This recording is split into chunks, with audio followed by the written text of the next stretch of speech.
ได้เด้อพี่น้องได้น้ำเขาอยู่เด้อฮ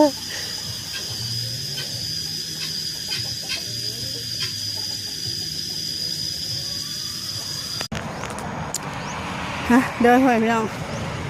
ครับเดินเนาะกลับสวัสดีเด้อพี่น้อง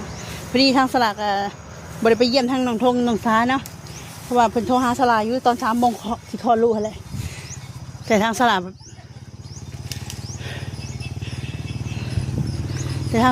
บริมีเน็ตในโทรศัพท์พี่น้อยก็เลยบริหารซ้ายเนาะหับบ่ได้ในอีกอย่างก็ไปกับบ่ฮู้ว่าสิไปส่งนี่ได้นะเพราะว่าช่วงนั้นก็จะมาหลดบ่มีพี่น้อยเพิ่นก็เลยได้ไปโทรหากู้ภัยเนาะเพิ่นปรึกษาหมู่เพิ่นแล้วโทรหากู้ภัยเนาะเพิ่นก็ได้ไปคลอดลูกแล้วเป็นผู้ชายพี่น้อยก็บ่ได้ไปเยี่ยมยามเพิ่นก็ย้อนนี่แหละพี่น้อย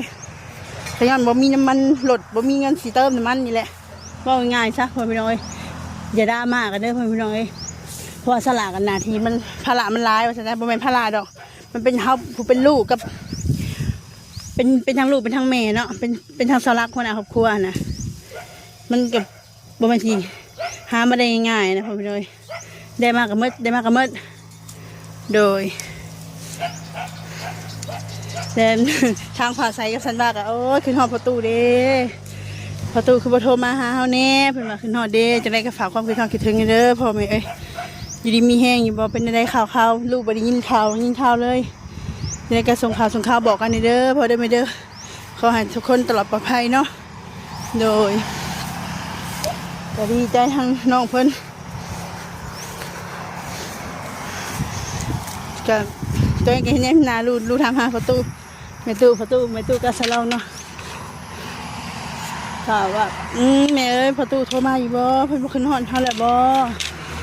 คือเห็นเพิ่นเงียบไปเลยนะอย่างน้อยก็ส่งข่าวมาบอกฉันว่าฝากใจหน่อยเด้อเพิ่นคิดฮอดเพิ่นเป็นห่วงเด้อพ่อแม่เอ้ยแล้วก็ประตูแม่ตู้มาสักคนนั่นแหละโดย